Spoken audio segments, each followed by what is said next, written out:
Kaya nga nasa merkado na ang bagong sport scooter ng FKM Motorcycle Philippines mga brothers, the Pyro 175 na may presyong 89,800 pesos na siguradong pasok sa budget ng karamihan na naghahangad ng isang sport style scooter. Macho at agresibo nga ang pangangatawan nito na tsak na hati lang ng hangin pag ito'y tumatakbo na sa daan. Habang meron ka namang komportabling upuan, manibela at tapakan sa floorboard ng scooter.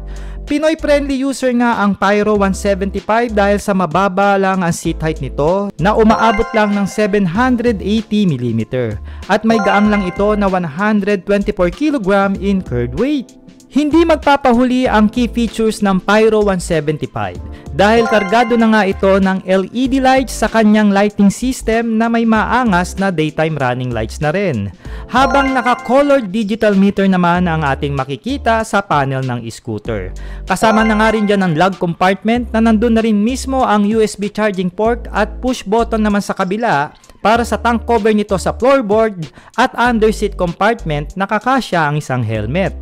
Pinahihinto na nga ito ng front and rear disc brake sa kanyang braking system at pinagugulong naman ng 14 inches wheel mags na may mga tubeless na goma.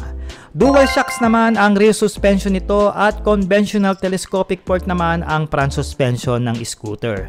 At meron naman itong 8.2 liters fuel tank capacity na may 43 kilometers per liter in fuel consumption ayon sa claim ng FKM Motors.